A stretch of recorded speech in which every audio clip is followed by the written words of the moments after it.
Newcastle, Australia. An Australian appeal court on Thursday overturned a conviction against the most senior Roman Catholic cleric ever found guilty of covering up child sex abuse.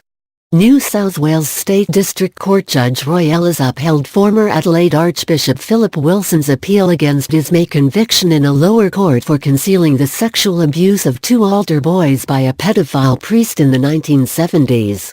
Ellis found there was reasonable doubt that the 68-year-old cleric had committed the crime, which is punishable by up to 2 years in prison. Wilson has served almost 4 months of a year-long home detention sentence at his sister's house outside Newcastle. He was to become eligible for parole after serving 6 months. The judge also dismissed a prosecution appeal against the leniency of the sentence. Wilson was allowed to watch the decision via a video link from a remote location so he could avoid media cameras at the Newcastle court. Wilson has always maintained his innocence, and after his conviction had initially refused calls for his resignation until he had exhausted his appeal options. But he quit in July after then Prime Minister Malcolm Turnbull called on the Vatican to act.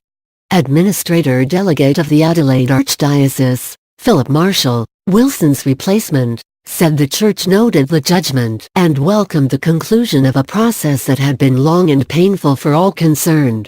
"We now need to consider the ramifications of this outcome," Marshall said in a statement. "The survivors of child sexual abuse and their families are in our thoughts and prayers, and the Archdiocese remains committed to providing the safest possible environments for children and vulnerable people in our care," he added. The prosecution said that Wilson was told by two altar boys in 1976 that they had been abused by pedophile priest James Fletcher, but did nothing about it. It was alleged he subsequently failed to go to the police after Fletcher was arrested in 2004 for abusing another boy. One of the two altar boy victims, Peter Cray, was in tears after the judge's decision. He was too upset to comment outside court. Gray has previously agreed to be identified in the media as a victim of child sex abuse. Another of Fletcher's victims who was not involved in the charge against Wilson, Peter Gogarty, said the Catholic Church had shown no genuine contrition for the abuse of children by clerics. "I'm very disappointed, as you'd expect. I'm disappointed at a personal level. But more importantly, I'm very disappointed for the other people, good, honest, reliable people," Gogarty told reporters outside court, referring to witnesses in the trial. Newcastle Magistrate Robert Stone found them all very credible and very honest, and those people have stood up to the might and the money of the Catholic Church, and they've been deeply hurt by this decision. "So, I feel terribly for them," Gogarty added. In May, Stone rejected the evidence of Wilson, who was suffering from the early stages of Alzheimer's disease, that he could not remember the altar boys telling him of the abuse. Fletcher was convicted in 2004 of sexually abusing another boy and died of a stroke in prison in 2006. The defense lawyers had argued Wilson was not guilty because the evidence was circumstantial and there was no evidence to prove beyond a reasonable doubt the clergyman was told about the abuse, believed it was true, or remembered being told about it.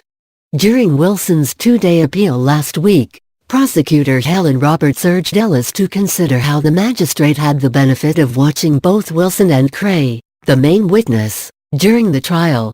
The magistrate had raised doubts about the cleric's credibility before finding him guilty. Stone found Cray had been a genuine and truthful witness who had no motive to make up the conversation he said he had with Wilson in 1976. But Ellis repeatedly stated during the appeal that Wilson was an intelligent, articulate man who appeared to be doing his best to answer questions put to him during the trial. Ellis said he was not bound by the magistrate's conclusion that many of Wilson's answers were dissembling and contrived. When sentencing Wilson to home detention, Stone said the cleric had shown no remorse or contrition for the cover-up, and his primary motive had been to protect the Catholic Church.